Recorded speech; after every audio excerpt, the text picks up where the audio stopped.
샬롬 기도회 설교 주제로 34번째 시간, 의의 호심경을 붙이라 입니다. 마귀는 참소자입니다. 계시록 12장 10절에 우리 형제들을 참소하던 자, 곧 우리 하나님 앞에서 밤낮 참소하던 자가 쫓겨났다. 밤낮 참소하는 자가 마귀예요. 그러니까 여러분과 제가 이 땅에 살아있는 한 마귀의 참소, 이 마귀의 정죄를 만나게 됩니다. 이 시대에 우울증이 급증하게 된 것도 이 마귀의 참소와 무관하지 않아요. 마귀의 참소에서 끝내 벗어나지 못하면 결국 죽음에 이르게 됩니다. 성령의 송사, 성령의 감동은 사랑을 근거로, 십자가를 근거로 우리를 회복시키고 살려내지만은 마귀의 참소는 다릅니다. 죽어버려라, 너 같은 것이 무슨, 계속해서 우리의 부족한 점들을 찌르는 거예요. 이 마귀의 속삭임에 계속 귀를 기울이잖아요. 끝내는 세상을 떠나고 싶어져요. 다 끝내버리고 싶어요. 19세기 위대한 붕사 무디에게 어떤 청년이 찾아왔습니다.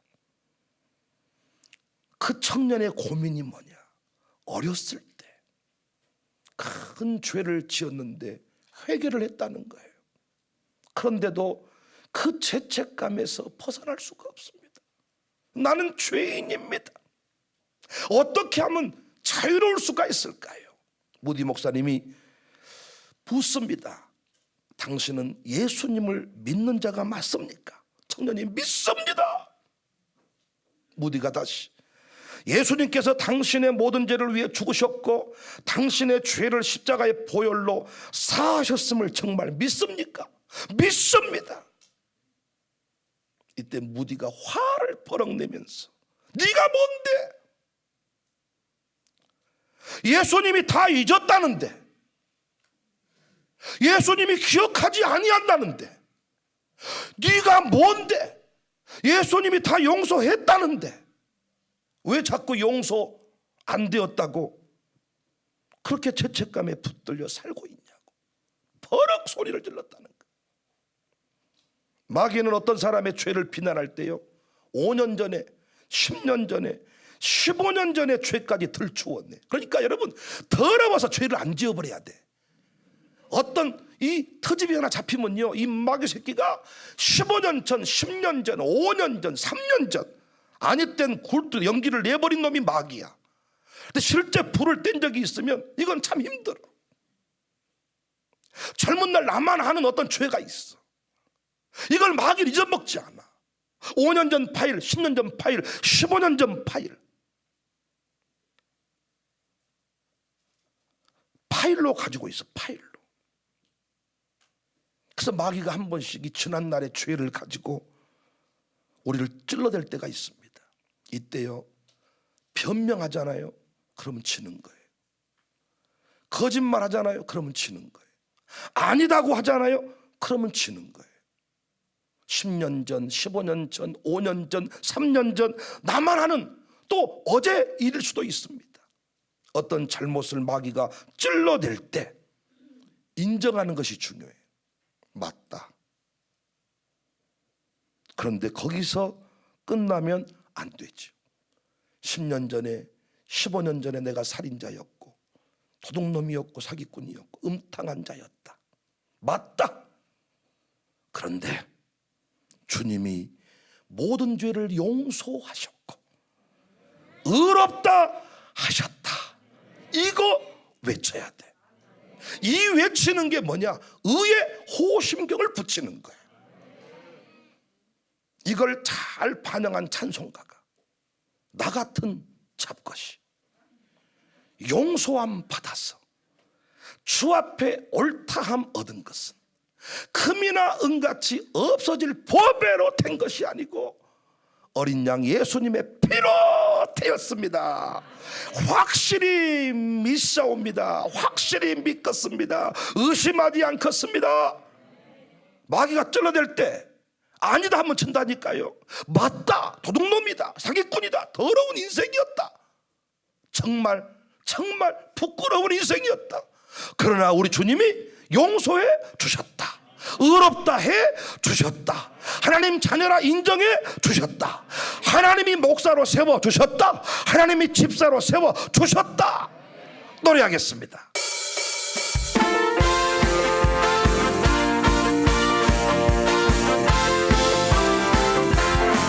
나 같은 죄인이 용서함 받아서 주 앞에 옳다함 얻은 확실히 믿기는 어린 양 예수의 그 피로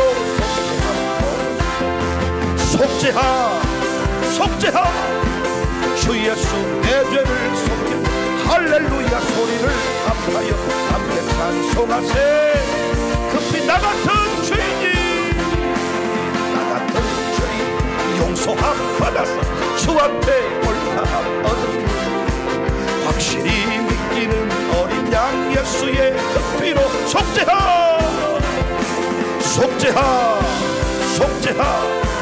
주 예수 내 죄를 속겠네. 할렐루야 소리를 합하여 함께 찬송하세.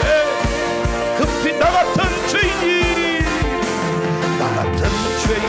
용서함 주 앞에 옳다함 얻음 확실히 믿기는 어린 양 예수의 그 피로 속죄하 주 예수 내 죄를 속겠네. 할렐루야 소리를 합하여 함께 찬송하세. 그 피로 속죄하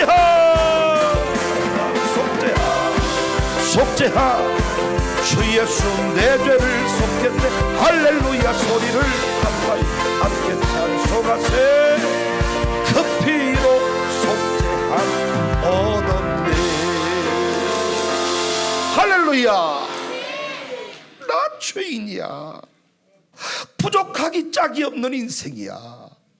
부끄러운 자야. 도둑놈이야. 음탕한 자야. 그런데 우리 주님이 의롭다 해 주셨다. 이걸 선언하는 삶이 의의 호심경을 붙이는 거예요. 이 호심경은 갑옷의 이 가슴 쪽에다가 붙이는 구리조각 같은 거예요. 화살이 날아들 수 있는 그 급소에다가 구리조각을 딱 붙여놓으면 화살이 탱 튕겨 나가는 거예요. 급소, 공격이 잦은 곳에 붙이는 구리조각. 마귀의 공격, 마귀의 비난, 마귀 조롱 등을 막아내는 십자가 능력, 십자가를 의지하는 신앙, 이게 의의 호심경을 붙이는 것입니다. 영락교회를 담임하셨던 한경직 목사님께서 한국교회를 대표하는 목사님이시잖아요. 어떤 분이 연말에 찾아왔습니다. 목사님은 이러이런 점이 문제입니다. 10가지 부족한 점을, 문제점을 A4 용지에 적어왔어. 지금도 교회들이 그런다 그러더라고요. 연말 당에 하자 그래가지고 A4 용지에다가 목사님 이것이 문제입니다. 이걸 남전도 회장의 건의사항, 요전도 회장의 건의사항, 장로님들의 건의사항을 딱 갖다 준다는 거예요. 사인 딱 해가지고. 나는 혈압 터져 죽었을 겁니다. 근데 이 한경직 목사님에게 이렇게 들이대더라는 거예요. 그때 목사님이 당신 그러면 저주를 받는다. 당신 그러면 암 걸린다. 건방지게 이렇게 말씀하신 게 아니고 조용히 그 A4 용지 10번 뒤에다가 11번, 12번, 13번을 추가하더라는 것입니다. 10가지만 보았냐? 사실 나는 13가지가 부족하다. 11번째, 12번째, 13번째. 그때 감히 누가 돌을 들어서 목사님 똑바로 하라고 말하겠습니까? 부족한 줄 알아. 잘 봤어. 더러운 인생이야. 단임 목사 할 수 없는 사람이야. 그런데 하나님께서 십자가에서 나 같은 인생을 위해 아들을 내어 죽게 하셨고 그 죄값을 지불하셨어.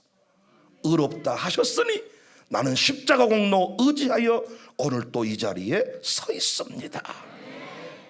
마귀가 공격할 때 자신의 의를 드러내면 죽습니다. 자신의 의를 드러내면서 그러면 너는 깨끗하냐? 뭐 이렇게 하면 칩니다.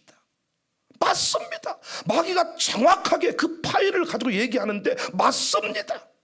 인정하면 돼. 인정. 그래서 여러분, 교회는요 절대로 변명하는 곳이 아니에요. 교회는 변명할 필요가 없어요. 인정을 하세요. 그리고 십자가를 붙드세요. 혹시 목사가 무슨 책망을 할 때에도 변명하면 지는 거예요. 목사님 내가 어쩔 수가 없었고, 목사님은 항상 그런 식으로 말씀하시고, 목사님은 내가 항상 얼마나 힘들게 사는 줄 아십니까? 항상 목사님은 왜 그런 식으로 말씀하십니까? 내가 목사님 장소를 끊었다가 상처를 받고, 목사님이 진짜 장사를 해보셨습니까? 일을 해보셨습니까? 항상 이런 식으로 변명. 그러면 지는 거예요. 인정하는 거예요. 인사하는 거예요. 목사님 죄송해요. 목사님 맞습니다. 잘 안 됐어요. 해볼게요. 다시 한번 해볼게요. 목사님 도와주세요.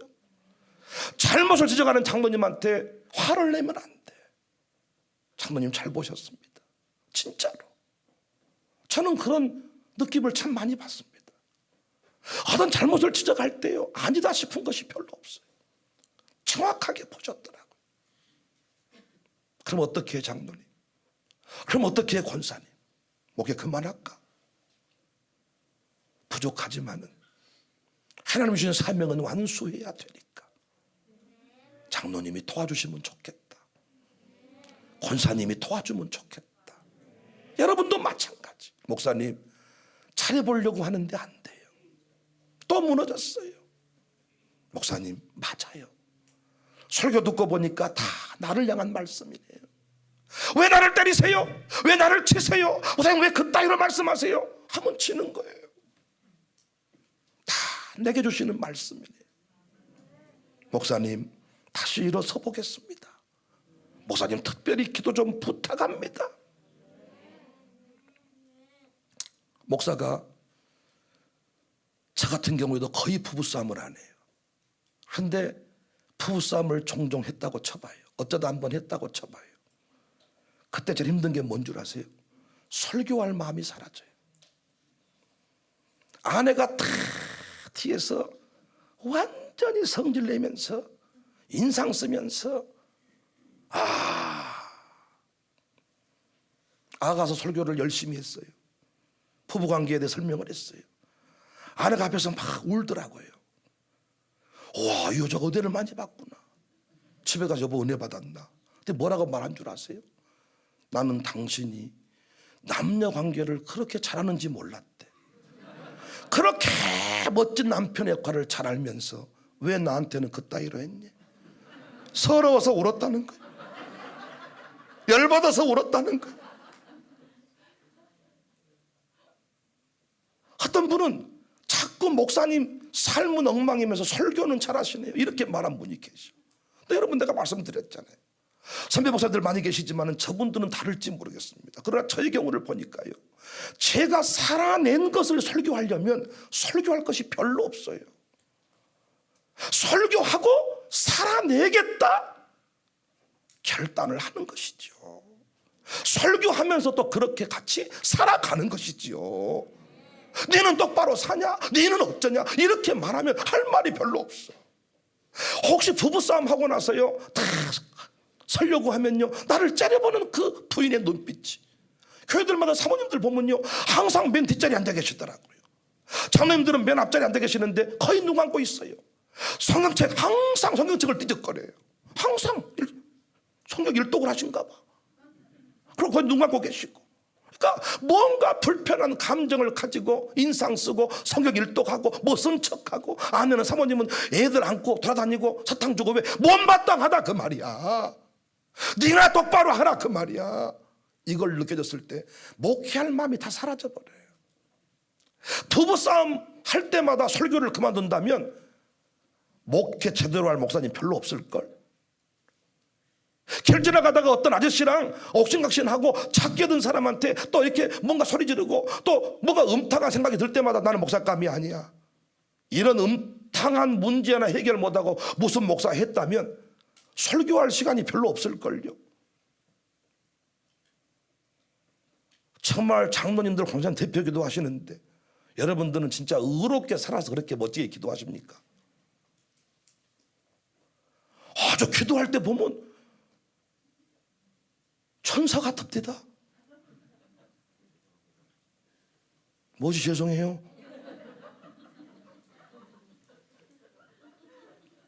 진짜 우리가 깨끗하게 살아내고 나서 기도하는 것이 맞아요.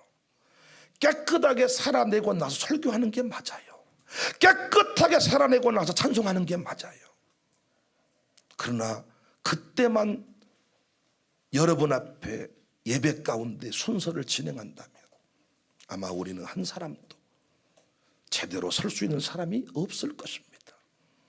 여전히 부족하지만 연약하지만은 부부싸움도 했지만은 오늘 설교는 내 힘으로 하는 것이 아니고 내 의를 드러낸 것이 아니고 십자가의 의를 붙잡고 그 자리에 나가는 것, 거기서 설교를 해내야 이기는 것입니다. 대표기도 해야 이기는 것입니다. 사명 감당의 자리로 나가야 이기는 것입니다. 자꾸 내가 부족합니다 그러면서 오늘 기도 쉬겠습니다, 부족합니다 설교 쉬겠습니다 이런 식으로 나가잖아요. 자신의 의를 드러낼 뿐입니다. 부족하면 부족한 대로, 연약하면 연약한 대로 주님이 주보에 순서자 세워줬으면 나가는 것입니다. 회개하고 나가는 것입니다. 십자가를 붙잡고 나가는 것입니다. 그때 다시 이길 힘이 생기고 마귀가 벌벌 떠는 것입니다. 저는 새가족 양육을 할 때 항상 세 번째 주제로 다루는 내용이 구원론입니다. 구원론이 너무 중요하거든요. 교회를 세우시고 주회종을 파송하고 택한 백성을 구원하시는 순서, 교회 존재 이유도, 목사를 파송하신 이유도 택한 백성의 구원을 완성시키기 위함인데 의외로 우리 기독교인들이 구원론이 약해요. 그래서 구원파가요 이렇게 숫자를 많이 모으는 거예요. 신천지는 코로나 때 다 드러나가지고 정체가 드러나가지고 상당히 조심하는데 구원파는 지금도 안 드러났습니다. 세 종류의 구원파가 있죠. 박옥수 계열, 이요한 계열, 유병원 계열. 유병원 계열은 구원파, 그 이번에 세월호 사건 일으키는 연결돼 있고, 박옥수 구원파는 기쁜 소식 선교회, 이 이요한 계열 구원파는 생명의 말씀 선교회. 기가 막힌 이름들, 기쁜 소식, 생명의 말씀, 이 구원파. 구원론 가지고 다 미워가는 거예요. 그런데 여러분, 이 구원파에게 넘어가는 이유가 세 가지가 있는데 이 질문에 대한 답을 해결하시면 여러분 금방 이 분류가 돼요. 이 분별이 돼요. 구원론을 얘기할 때마다 헷갈리는 세 가지. 첫 번째가 뭐냐? 너무 쉬워서 못 믿겠다는 거예요. 세례받는 과정이 너무 쉬웠다는 거예요. 남자로 치면 군대 굴려서 초코파이 얻어먹으려고 세례받으러 갔다는 거예요. 군대 안 갔다 온 분이 계신지 모르겠습니다만 갔다 온 분이 더 많습니까? 안 갔다 온 분이 더 많습니까? 하여튼 모르겠네요. 근데 우리 때 군대를 가면 초코파이 같은 거 잘 못 먹어가지고 군것질을 못하니까 엄청 막 배고픈데, 엄청 막 군것질하고 싶은데 갑자기 어떤 아저씨 나타나더니 훈련하고 있는 우리에게 초코파이를 한 5개를 쫙 뿌리는 거예요. 조금 전까지 너무 좋았던 전우회가 무너지는 순간이에요. 대갈통을 쉐리고 막 놀아가지고 초코파이를 서로 탱기려고 하다가 초코파이가 가루가 돼버려. 또 3개를 또 던져. 그럼 또 초코파이 8개 뿌리고 저 새끼 뭐냐 하고 있을 때 내일 교회 오면 초코파이 줍니다. 이번 주 교회 오면 초코파이 많이 줍니다. 가버려. 그 사람이 군목이야, 군목. 훈련소에서 예배드리러 나오라고 할 때 딸은 뭐 예수님 이런 말 안 해. 초코파이 줍니다. 초코파이 먹으려고 그 추운 겨울에 예배당에 다 가는 거예요. 초코파이 하나 줘요. 얼마나 맛있는 줄 아십니까? 근데 또 복음이 또 있어. 진중 세례식이란 것이 있는데 세례 받으면 초코파이 2개 줍니다. 이때 종교가 바뀌는 거야. 이렇게 세례를 받은 것이 과연 유효한가? 죽고 사는 문제라는 거야. 천국 가고 지옥 간다는 거야. 그런데 어떻게 그렇게 너무 쉽게 예수 믿습니까? 믿습니다. 침례교는 그나마 좀 세례받은 것 같아. 뭔가 세례 받은 것 같아. 왜? 어디 강가에 데려가가지고 흰 가운 입혀서 침례 아주 목속에다 푹 잠궜다가 쫙. 이때 진짜 말 안 듣는 사람은 한 5분 동안 잡고 있어 버려야 돼. 전원님 더 세게 눌러 너 말로 할 때 딱 좋겠어. 그런데 우리 장로교 세례는 그렇게 하지 않잖아요. 물 떠가지고 성부와 성자와 성령의 세례를 주노라. 물 몇 방울 탁 떨어뜨리고 주노라 하고는 공포하겠습니다. 나 대한수교 장로회 광주청사교회 당회장인 백윤영은 누구 씨가 세례교인 된 것을 성부와 성자와 성령의 이름으로 공포하노라 해놓고는 막 축복성 부르고 이때부터 당신은 천국 백성이 되었다는 거예요. 담배 그대로 피고 있고 술도 그대로 먹고 있고 거짓말 그대로 하고 음탕 그대로 한데, 아니 또 부인이 하도 이혼해버린다 그래서 부인이 무서워가지고 세례 받을게. 그래서 세례 가서 억지로 믿습니까? 믿습니다. 더 재밌는 것은 뭔 줄 아세요? 세례 문답을 하는데 답을 제대로 하지도 못했어. 천국은 어떻게 갑니까? 케이블카 타고 갑니다. 할머니들이 케이블카 타고 간다는 거예요. 아이고 케이블카 타고 천국 못 가요. 유달산은 갈 수 있을지 모르지만은 천국은 케이블카 타고 가는 게 아니고 예수님 믿고 갑니다. 그러면 또 아멘도 잘 못해가지고 라멘 아멘 이렇게 했는데도 세례를 줘.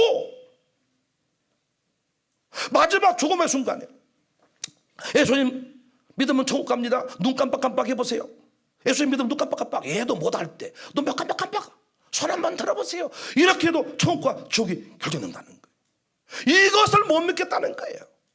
뭔가 대단한 역사를 좀 일으키고 뭔가 손을 하나 자르고 피를 빼고 눈을 빼고 이런 어떤 아들아 이런 음성을 좀 듣고 이렇게 해서 세례를 받았으면 하나님 자녀가 되었습니다 믿는데 이것이 애매모호하다는 거예요. 너무 쉬워서 못 믿겠다는 거예요.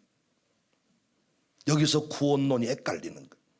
왜 쉬워서 왜 쉽게 고백이 이루어졌냐?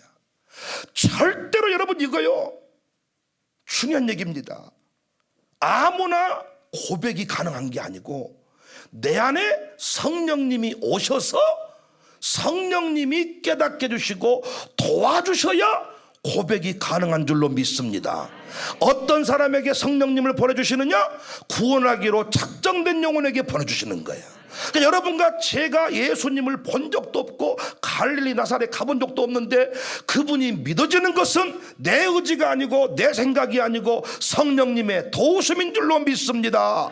고린도전서 12장 3절 말씀이 중요합니다. 고전 12장 3절 그러므로 내가 너희에게 알리노니 하나님의 영으로 말하는 자는 누구든지 예수를 저주할 자라 하지 아니하고 또 성령으로 아니하고는 누구든지 예수를 주시라 할 수가 없다. 초코파이 때문에 믿은 게 아니고 누구 때문에 믿게 된 거예요? 성령님 때문에. 부인 때문에 믿은 게 아니고 누구 때문에? 성령님 때문에. 성령님께서 그 상황들을 이용하신 거지요. 역사하신 거지요. 여러분 이것이요 장난으로 이루어졌고 내 의지로 이루어진 일이라면 예수님 믿는다 할 때 목을 잘라버려. 초코파에 주는 게 아니고 목을 잘라버려. 그러면 그때라도 뭐라고 말해야 돼? 아이고 초코파이 먹으려고 그런 거예요. 안 믿어요. 이래야 되잖아요. 그런데 수많은 사람이요 장난같이 그 고백이 이루어졌는데 실제 순교 현장에서요 절대 배반 안 해요. 내 의지가 아니고 성령님이 강권해버리니까. 논에서 판매던 할매가 신학적 지식이 하나도 없어. 어떻게 하다가 예수를 믿게 됐어. 총들이 돼. 예수 믿어야 안 믿어요? 안 보고 잘라버립니다. 총수해버립니다. 할 때 어이구 목사님이 너무 미안해서 도움을 많이 받아가지고 믿어드린다 그런 거예요. 안 믿어 이래야 되는데 뚝방에서 목 잘리면서 더 내주로 가까이 하면 십자가진 같은 고생입니다. 갑니다. 믿습니다. 아멘입니다. 목이 잘라지는 거예요. 내 힘이 아니고 성령님의 역사입니다. 그래서 여러분 예수님을 구주로 고백했다는 것은 내 의지가 아니고 성령님이 내 안에 계신다는 증거입니다. 믿으시기 바랍니다. 너무 쉬워서 못 믿겠다. 성령님이 역사하시니까 쉬운 거예요. 힘으로 능으로 안 돼도 주의 신으로는 되는 것입니다. 서울대 어디 명문대 박사학위를 받아도 예수를 믿을 수 있는 게 아니에요. 성령을 통해서만 예수를 믿을 수가 있어요. 왜 쉽게 이루어졌는지 아시겠어요? 두 번째는 이 구원을 얘기할 때 어디서 무너져 버리느냐? 구원받은 날짜를 아십니까? 여기서 끝나버려. 형제님, 제3의 비밀, 거듭남의 비밀을 아십니까? 나 교회 다닙니다. 교회 다녀도 필요 없습니다. 제3의 비밀, 거듭남의 비밀을 아십니까? 안단 말이요. 교회 다닌다니까요. 어떻게 넘어간 듯 했는데 구원받은 날짜를 아십니까? 무엇이라고 하거라. 그런 것이 있습니까? 당신이 태어난 날짜를 모르십니까? 생일을 알죠. 당신의 영혼이 거듭난 날을 어찌 모를 수가 있습니까? 여기서 다 넘어가 버려요. 여기서 구원파로 싹 미혹당해 버려요. 날 따라오세요. 구원받은 날짜를 알려드리겠습니다. 네, 여러분, 구원받은 날과 세례받은 날이 다릅니다. 교회는 보통 부활절, 성탄절 때 세례식을 2번 베풀잖아요. 전반기, 후반기. 근데 이미 예수님 믿는다는 고백은 그 이전에 언제 구체적으로 이루어졌는지를 몰라요. 알겠습니까? 세례받는 날 그 고백이 이루어질 수도 있겠지만 많은 경우는 회심이 고백이 이루어지고 나서 교회 순서에 따라서 세례를 받는 거야. 하나님과 성령님과 예수님께서 알아서 왜 나를 택했는지, 언제 고백하게 했는지, 언제 믿게 되었는지 그걸 잘 모릅니다. 그래서 찬송가 가사에 보면 왜 내게 성령 주셔서 내 마음 감동해 주 예수 믿게 하는지 나 안 할 수 없도다. 구원의 이유를 잘 몰라. 키로 구원했다 그러면 누 키가 기준입니까? 내 키가 기준입니까? 나보다 더 작은 사람도 구원 받았던데 누가 기준이에요? 얼굴 예쁜 것이 구원입니까? 그럼 누가 기준이에요? 쌍꺼풀이 구원입니까? 그럼 나는 죽어버렸네. 이미 쌍꺼풀 속으로 들어가 버렸으니까. 어떤 게 기준이에요? 1,000만 원 헌금이 기준이에요? 1억 헌금이 기준이에요? 그래서 천국 가서 물어본 거예요. 너 어떻게 여기 왔냐? 1,000만 원 헌금하고 온 것 같아. 옆에서 그래? 나는 900만 원밖에 헌금 안 했는데? 오메 100만 원 사기당해버렸어요. 너는? 나는 1억 하고 왔는데? 이건 천국이 이미 아니죠. 천국 가서 만나본 사람들의 공통된 고백은 몰라. 왜 나 같은 잡것이 구원을 받았는지 몰라. 어린 양의 피가 있으면 넘어갔다. 문설주의 어린 양의 피가 있냐 없냐, 예수님 피가 있냐 없냐, 그러면 왜 나를 구원했냐? 몰라. 이것이 하나님의 은혜입니다. 저는 태어나 보니까 교회를 다니고 있었어요. 상당 부분 저희 집이 교회였어. 그러나 언제 주일학교 때인지 중등부 때인지 고등부 때인지 언제 구체적으로 나의 하나님을 고백했는지 모릅니다. 중요한 것은 오늘 내가 예수님을 믿고 있냐가 중요한 거예요. 믿고 있으면 내 안에 성령님이 계신 거예요. 구원받은 날짜를 아십니까? 따라서 하세요. 모른다 이 자식아. 모르면 구원받지 못했습니다. 그때 노래를 부르세요. 왜 내게 성령 주셔서 내 마음 감동해 주 예수 믿게 하는지. 그 날짜 아느냐고 말하는 그 아줌마 귀에다 대고 나 하나 알 수 없도다. 내가 믿고 또 의지하면 또 뭐라고 말하면 난 알 수 없도다. 하나님의 구속 계획을 알 수가 없어요. 목사 입장에서도요, 저 사람은 구원을 안 받았어야 될 사람인데 어째 교회에 있을까? 여러분이 봐도 그런 사람이 있어. 근데 하나님은 사랑한다는 거예요. 내가 너를 얼마나 사랑하는지 너는 아느냐? 모르지. 내가 구원받은 이유도 모르겠는데 네가 구원받은 이유를 어떻게 알겠어요? 날짜 모릅니다. 날짜가 중요한 게 아니고 내가 예수님을 구주로 믿고 있는가가 중요한 거예요. 구원에 확신이 있냐고 말할 때요, 자꾸 느낌과 연결을 시키는 겁니다. 어젯밤에 술을 많이 먹은 사람은 오늘 구원 받았습니까? 물어보면 엄마 구원 못 받겠네, 어제 맥주가 아직 안 깨가지고. 이런 분들이 많은데 여러분, 느낌이 아닙니다. 원리에 의해서 예수님이 믿어지면 하나님의 자녀임을 의심하지 않기를 주의 이름으로 축복합니다. 두 번째까지 어떻게 넘어가는데 세 번째가 문제예요. 구원론이 헷갈려 버린 게 세 번째. 왜 너의 삶이 엉망이냐? 여기서 이제 충격이 오는 거예요. 그러고도 목사냐? 그러고도 네가 직분자냐? 남편이 진탕나게 술을 먹었어, 목사님 모르게. 부인 권사가 이런 남편이 너무 싫어서 아침 밥 먹으면서 당신이 집사요? 나 잡사요. 이때 남편의 마음이 한순간에 무너져. 맞다, 다 집사 아니다. 내가 봐도 이런 썩을 놈이 뭔 집사다냐. 그 말을 듣고 나면 술을 끊고 싶은 게 아니라 살아서 뭐다겠냐, 편하게 술 먹을란다. 이제부터 상 밑에 들어가서 먹었거든.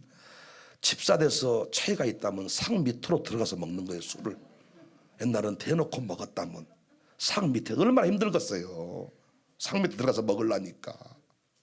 담배를 피는데 숨겨서, 그러다가 목사님이 길 지나가니까 이걸 빼지 못하고 들고 있다가 손이 타버리고, 옷 속으로 넣었는데 옷이 타버리고, 옛날에 구더기 잡는다고 휘발유 뿌려놨는데 목사님이 장로님 집사님 신방 와버리니까 이걸 빨다가 던져가지고 풀나가지고 중요 부위가 타버리고 익어버리고, 이런 일들이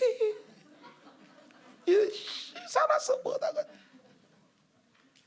부목사 시절에 항상 충격이 뭐냐면 새벽 예배 그렇게 힘들어. 담임 목사님들은 새벽 2시 되면 하나님이 깨워주신다는 거예요. 그런데 나도 똑같이 목사인데 부목사는 어째 이렇게 새벽이 안 되는지.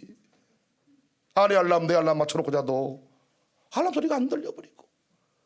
그러면 새벽에 깜빡 잠들고 30분 전에 나와서 항상 우리는 스탠바이 안내를 섰는데 30분 전에 안내를 하려면 1시간 전에 일어나야 되잖아요. 그런데 안 보이면 담임 목사님 피곤했는가 보다, 이런 게 아니고 전화를 해가지고 뭐하고 자빠져 있냐, 잠자고 자빠져 있어, 이렇게 말할 수는 없고, 뭐하고 자빠져 있고 잠자고 있었지. 뭐한테 물어봐 그것을 쪽팔리게. 뭐하고 자빠져 있냐, 잠자고 있었지라. 뭐 이런 말 듣고 싶은 거예요? 암시는 왜 물어봐? 헐레벌떡 뛰어내려와가지고 뒤쪽에 앉아있으면 성질이 나는 거예요. 집사만 또 못한 목사. 집사들도 새벽에 나와서 앞에서 사모하는 마음으로 기도하고 자빠져 있는데 목사란 인간이 새벽잠 하나 못 읽어가지고 뭔 짓거려 이것이. 그러면 또 이제 예배 끝나고라도 회개하고 주여 우리 기도를 처해야 될 건데 또 졸고 자빠져 있는 거예요. 그러면 또 목사님 나가시다가 피곤한갑다 등짝을 때려버리네. 또 왜 아주 뿌리며 졸다가 한 대 얻어맞으면 얼마나 성질 난 줄 아세요? 식은땀이 짱땀이 이런 님이 그러면 기도가 되는 게 아니고 성질이 쳐나가지고 목사고 뭐고 다 때려치워버렸어. 새벽 기도 하나 못 들어가지고 네가 뭐 목사여. 기도하자 우리 마음 아파요. 기도는 우리 안식 좋아하고 자빠져 있네. 위선자 같은 놈의 새끼야. 막 이런 게요, 너무너무 힘들어버리는 거예요. 나의 부족한 점을 마귀가 알고 이걸 막 밀고 들어올 때 이때 미치는 것입니다. 그런데 놀라운 게 뭔 줄 아세요? 제가 요즘 부목사들한테 하는 소리가 옛날 담임 목사님 했던 소리를 똑같이 하고 자빠져 있는 거예요. 새벽은 하나님이 깨워주신다. 못하고 자빠져 있냐 너희들아.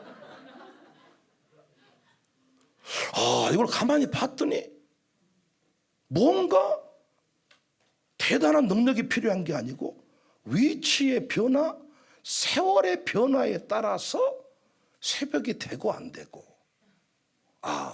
오늘의 관점에서 어제의 나를 보면 구원받지 못한 인간인데, 오늘의 관점에서 또 내일을 바라보면 여전히 내일이 불안할 수가 있잖아요. 우리의 구원은 시작하신 이가 완성하시는 원리로 되어 있습니다. 불러놓고 똑바로 안 살면 버려버린 게 아니고 끝까지 내 손을 잡고 하나님이 원하시는 자리까지 인도하시는 원리로 되어 있습니다. 그래서 내 주와 맺은 언약은 영불변하시니 그달아 가기까지는 늘 보호하시네. 하나님이 나를 새벽 예배 드리는 목사로 세우기를 원했는데 그 목사님이 등짝 때리는 과정이 나를 세워가시는 과정이었어. 나를 그냥 내버려 두려면 등짝 때리는 목사님 만날 필요가 없었겠지. 전화해서 뭐하다고 나빠져 있냐. 이걸 7년 동안 8년 동안 해도 이게 잘 안 돼. 담임 목사가 돼버리니까 이건 바로 새벽 3시 딱 잠잤다가 알람 꺼놓고 잠자서 눈 딱 뜨면 3시요. 할렐루야. 얼마나 기분 좋은지 몰라. 날 사랑하심, 날 사랑하심. 또 오늘 아침에도 우리 목사님들이 잠포 좀 오셔가지고 방송팀 10분 전에 불 안 켜놨어. 여기서 보다가 자빠져 있냐. 누가 소리를 내고 있는 거야. 부목사 말하고 싶겠지. 뭐다가 자빠져 있어라. 잠자고 있었지. 몰라서 물어보요 그것을. 그때 우리 이준호 목사도 상중앙교회 작은 교회 강아지 놓고 설교하다가 몇백 명 놓고 새벽 예배 설교를 하니까 똑같은 얘기를 하더라고요. 목사님, 나는 새벽을 특별한 사람만 깨운 줄 알았습니다. 난 요즘에 2시에 일어납니다. 할렐루야. 그래서 새벽 예배 안 드린다고 뭐라고 들들 볶은 사람을 만나건 따라서 하세요. 공사 중입니다. 변화 중입니다. 건축 중입니다. 좀만 기다리세요. 나도 금방 그렇게 될 테니까. 할렐루야. 마귀가 뭔가를 자꾸 부족한 점을 들먹이고 제기할 때 죄송합니다. 맞다 마귀야. 그러나 공사 금방 끝낼 것이다. 염려하지 말아버려라. 장로님이 뭐라고 잘못을 지적하거든. 목사님 성질내지면 저주받을지어다. 금방 이런 말에 장로님 죄송합니다. 좀만 기다려주세요. 장로님 나도 금방 회복될 것입니다. 이렇게 말할 때 어떤 장로님이 그래 똑바로 이런 사람 없어요. 성화의 과정을 몰라 사람들이. 성화의 과정. 이 성화의 과정을 자라나는 중 씨앗의 비유를 했고 지어져가는 중 건축의 비유를 했습니다. 물론 공사가 중단되면 복이 안 좋아요. 흉물이 돼요. 공사가 그 설계도대로 잘 가는 게 좋아. 교회 생활을 잘하면 어느덧 성장이 있고 어느덧 변화가 일어나고, 저도 담임 목사 돼서 살아가니까 어느덧 성장이 일어나고 변화가 일어나고, 매주 목요일 아침에 동방송 가서 붕괴 끝나고 광주에 내도날 만한 장모님들이 그 아침에 운영위원 조찬회가 있어가지고 만나는데 차를 한 30분 정도 같이 막 교제를 해요. 그런데 그분들 항상 하는 얘기가, 목사님 이제 목사님 뵐 때마다 교장 선생님 같은 영성이 풍겨나고, 목사님 뭔가 인품이 느껴지고, 이제 와서 하는 말이지만은 옛날에는 깍두기 같았어라우. 깍두기 같았어라우. 헤어스타일도 그랬습니다만은 하여튼 그랬어라우. 옛날에는 그냥 뭐 카리스마 있는 줄 알았더니 이제는 오늘 아침에는 교장 선생님 같아 나보고. 교장 선생님 마저 내가 샬롬스쿨 교장이니까.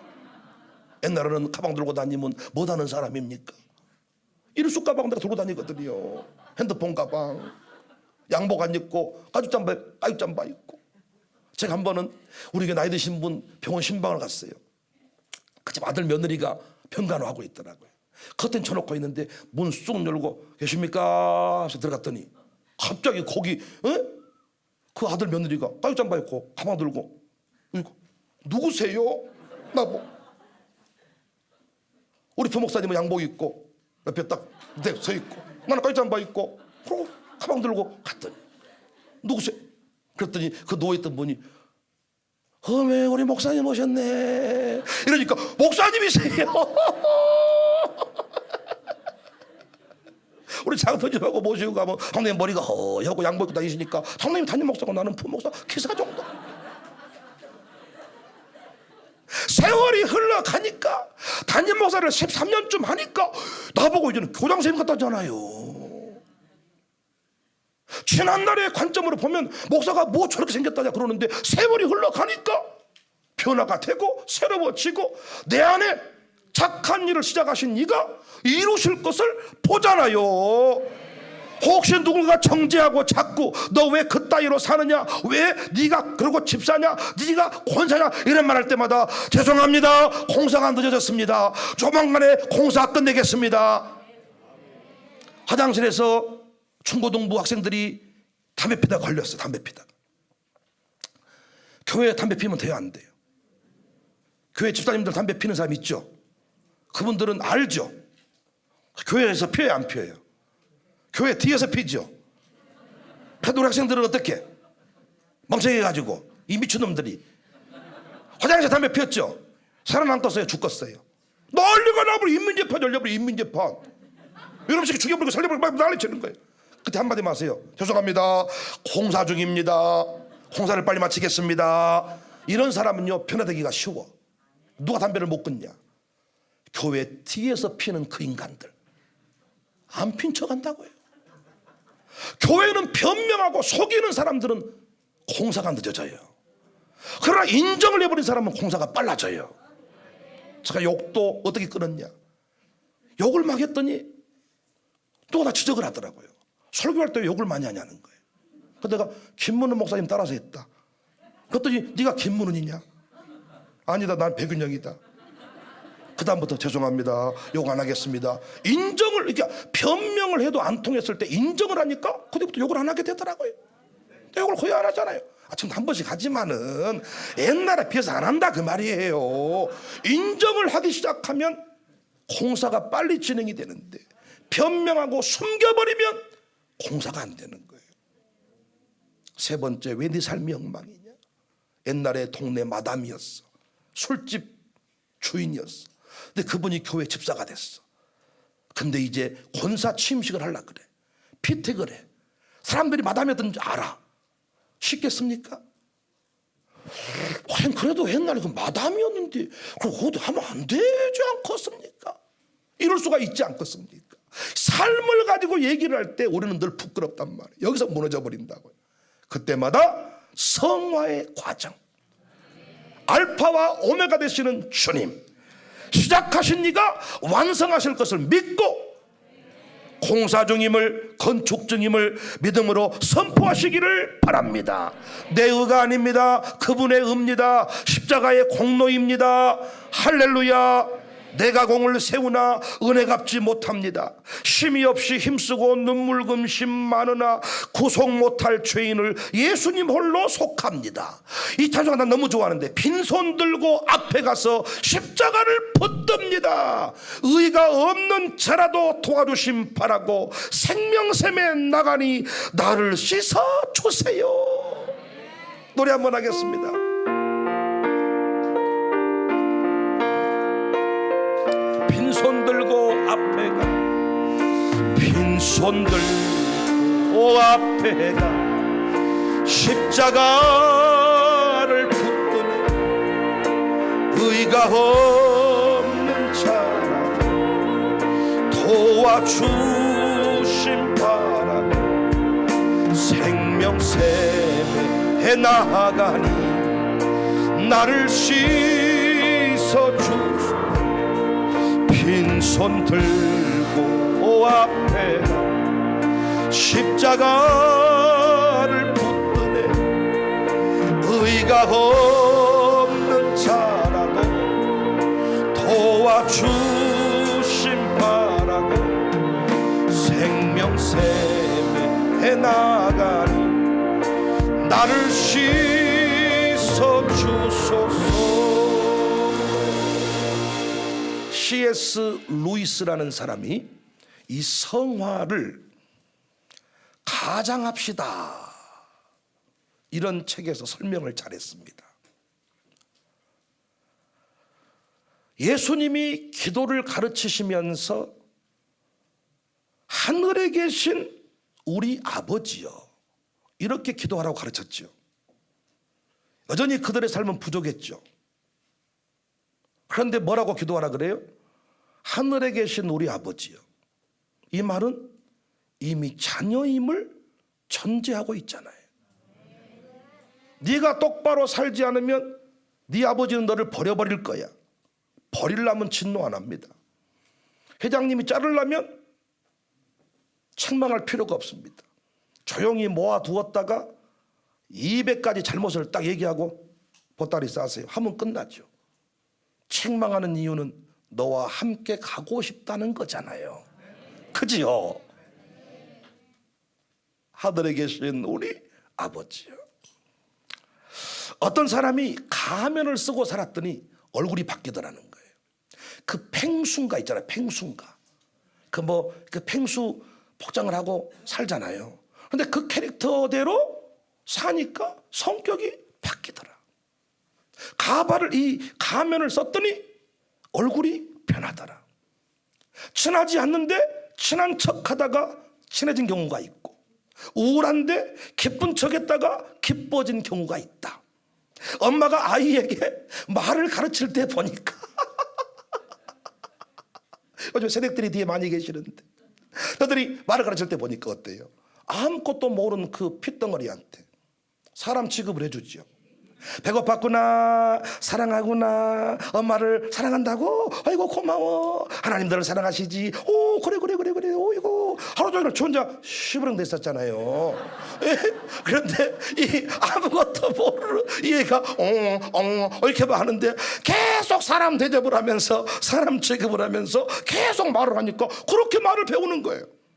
이 엄마가 아이한테 말 가르칠 때 보니까 핏덩어리인데, 남의 집 사람들은 그 아이를 핏덩어리로 보는데 엄마는 이 아이를 사람 취급을 하면서 아주 말 잘하는 사람 취급을 하면서, 그래서 옹알이 했는데 엄마라고 불렀다고, 목사님이라고 불렀다고, 할렐루야를 했다고, 들어보라고, 아니 웅인지 할머야 했다고. 결국은 그 엄마의 인정대로 네 믿음대로 될지어다. 진짜 그 아이가 엄마를 말하고 아빠를 말하고 목사님을 말하고 할렐루야를 말하더라는 거예요. 요즘은 걔가 아주 사람은 낫다 이런 말을 하는데 왜 걔가 자꾸 좋아진 줄 아세요? 말씀드린 대로 걔를 사람 취급하니까, 걔를 부모님 취급하니까, 걔를 아들 취급을 하니까. 걔 부모님은 제주도 안 모시고 가도 걔는 모시고 가서 다 관광을 시켜드리니까 걔가 자꾸 부모 노릇을 하고, 걔가 자꾸 친구 노릇을 하고, 사람 노릇을, 자식 노릇을 하는 거예요. 그런데 반대로 부모님은 걔 취급을 하니까 걔만 또 못한 짓을 하는 거예요. 자꾸 사람을 자꾸 걔 취급하니까 걔같이 되는 거예요.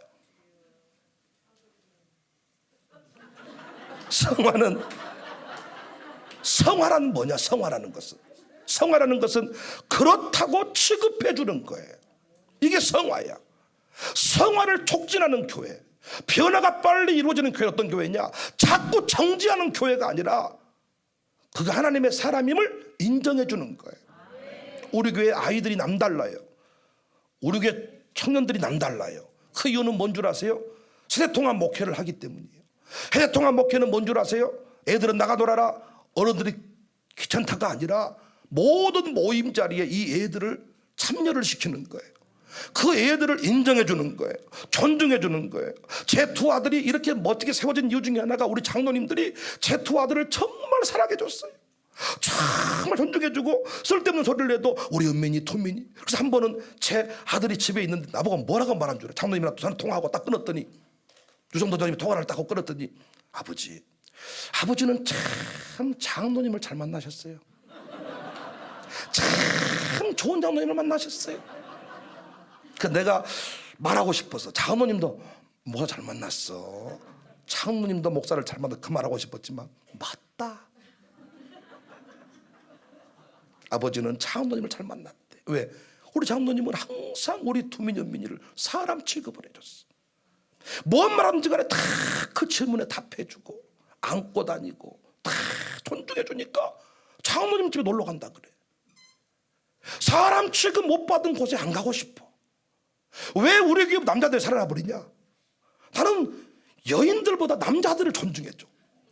그래가지고 부인들이 하나님 아버지 기도하는 것보다 남자들이 주여 이 기도가 더 멋진 기도다. 그러니까 부인들은 뭔 일을 해도 별로 칭찬을 못 듣지만은 남자들은 나와서 주여 한 번만 해도 칭찬을 받아버리니까 남자들이 우리 교회에 엄청나게 세워져가지고, 나는 항상 부인들이 잘못이라는 마음이 지금도 크거든요. 그러니까 칭찬이 잘 안 나와. 나는 부인들한테는 며느리가 자꾸 문제라고 생각이 돼. 남자가 세워져. 그러니까 부인들을 늘 인정하는 교회는 부인들이 많은 것 같아. 그러나 저는 남자들을 인정해 주니까 남자들이 많더라고요. 나는 부인들하고 놀면 뭔 놀이를 해야 될지를 모르겠어. 말하기도 힘들고, 여자들은 작은 말에 또 삐치고 토라지고 뭘 어떻게 해야 될지를 모르겠더라고요. 저는 그래서 잘 안 놀아. 안 노니까 우리 교회 여자들이 잘 부흥이 안 되나 봐. 여자들이 많이 와야 교회가 빨리 부흥이 되는데 남자들이 저는 좋아해요. 그래서 우리 교회 교구사역장들 장로님들 참 좋아. 저는 장로님들하고만 놀고 싶어. 장로님 부인들이 끼면 좀 힘들어. 난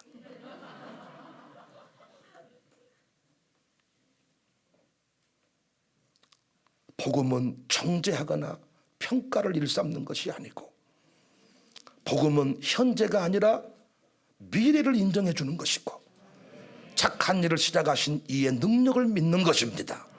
이 자리에 부르신 그가 변화시킬 것을 믿기 때문에 아무리 지금 삶이 엉망이어도 그의 인생은 변화될 것이기 때문에 그 사람을 존중해 주는 거예요. 신자 대우를 해주는 거예요. 예배자 대우를 해주는 거예요. 거기서 일어설 힘이 생기는 겁니다. 일어설 이유가 생겨나는 것입니다. 오늘 또 우리가 일어서는 것은 십자가의 능력입니다. 구속의 은혜입니다. 그래서 교회가 회복할 능력이 뭐냐? 아멘할 준비하세요. 믿어주는 능력입니다. 기대하는 능력입니다. 교회가 어떤 잘못을 따져가지고 정죄하고 책망하는 것보다 믿어주는 거예요. 인정해주는 거예요. 우리 아이들 존중해주는 거예요. 지도자 취급을 해주는 거예요. 예배자 취급을 해주는 거예요. 애들이 무슨 예배자고 무슨 기도자가 습니까? 그러나 늘 새벽기도 나오는 이들을 축복해주니까 이들이 진짜 새벽 예배자로 세워지는 거야. 강아지도 사람 취급을 해주니까 사람같이 행동을 하는 거예요. 그래서 자꾸 사람을 괴 취급하니까 괴같이 물어뜯는 거예요. 남편을 왕 대접해주면 그가 왕처럼 살려고 하지만 남편을 물건 취급하니까 남편이 집에 가면 아무것도 안 하고 가만히 있는 거예요. 물건은 가만히 있어야 되잖아요. 이 물건은 가만히 있는 거예요. 우리 교회는 왜 남자들이 살아나냐? 존중해줘. 남자가 멋져. 남자가 새벽에 나올 때 난 훨씬 멋져. 부인들이 새벽에 나올 때보다 남자가 더 멋져. 일단 부인들은 새벽에 안 이뻐. 이상한 옷 입고 화장도 이상하게 하고 머리 풍 떠가지고 새벽에 남자들은 멋있어. 양복 딱 입고 주여 멋있어. 남자의 눈물은 여자의 눈물하고 그 무게가 다른 것 같아. 그러니까 남자들이 우리 교회에 팍팍 세워진다. 그렇다고 해서 제가 부인들하고 여자들을 미워하는 것은 아닙니다. 권사님들하고 잘 놀고 잘해드려요. 어떤 특징을 말씀드리는 거예요. 의의 호심경을 붙여라. 지난주에는 진리의 허리띠를 띠어라. 집중, 중심, 요동치지 말라. 의의 호심경, 십자가의 의를 붙들고, 나는 부족하지만은 주님이 위대하시기 때문에 죄송합니다, 맞습니다, 잘못했습니다, 용서해 주세요, 다시 일어설게요. 이것이 승리하는 길임을 믿으시기를 주님의 이름으로 축복합니다.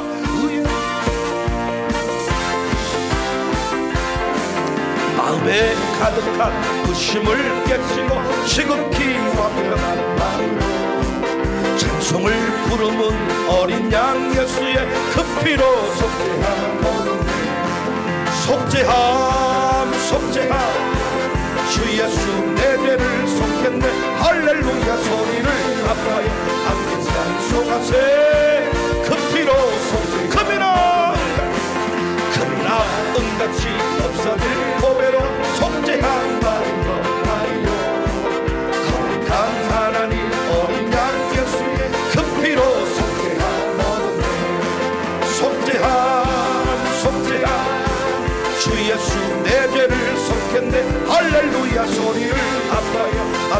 찬송하세 그 피로 나 같은 죄인 주 앞에 확실히 믿기는 어린 양 예수의 그 피로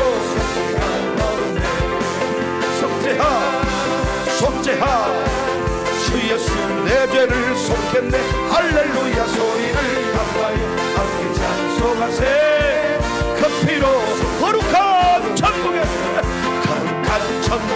올라간 후에도 넘치는 은혜의 찬송을 기쁘게 부르는 어린 양 예수의 그 피로 속죄하 속죄하 주 예수 내 죄를 속겠네 할렐루야 소리를 함께 찬송하세 그 피로 예수님은 누구신가 예수님 누구신가 오는 자의 위로와 없는 자의 분석이 천한 자의 높음과 잡힌 자의 노임대로 우리 기쁨 대신에 예수님 누구시고 약한 자의 강함과 눈먼 자의 빛이시고 병든 자의 고침과 죽은 자의 부활된 우리 예수님은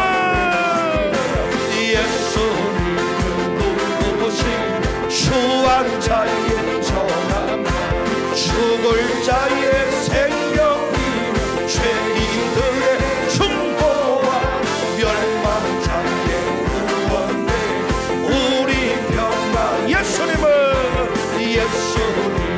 누구신가 온 교회의 머리와 온 세상의 구주시 모든 왕의 왕이여 심판하신 주님네 우리 영광 거친 세상에서 실패하고 그 손 못 잡만 줘라 고된 일 하다가 힘을 얻은 그 손 못 잡고만 쳐라 그 손 못 잡고만 쳐라 그 손 못 잡고만 쳐라 주가 널 지키며 인도하시니 그 손 못 내가 어둠 속을 걸어갈 때 그 손 못 잡고만 쳐라 주가 참 평안 내게 주시니 그 손 못 잡고만 쳐라 그 손 못 잡고만 쳐라 그 손 못 잡고만 쳐라 주가 널 지키며 인도하시니 그 손 못 마음에 가득한 부심을 깨치워 지금 귀와 평안 마음으로 찬송을 부르는 어린 양 예수의 그 피로 구원의 확신 가지세요 속죄하 속죄하 주 예수 내 죄를 속겠네 할렐루야 소리를 감사하여 함께 찬송하세 그 피 나 같은 죄인이 용서받아서 주 앞에 올라간 어린이 확실히 믿기는 어린 양 예수의 믿음으로 속죄하 주 예수 내 죄를 속겠네 할렐루야 소리를 하여 함께 찬송하세 그 피로 속죄하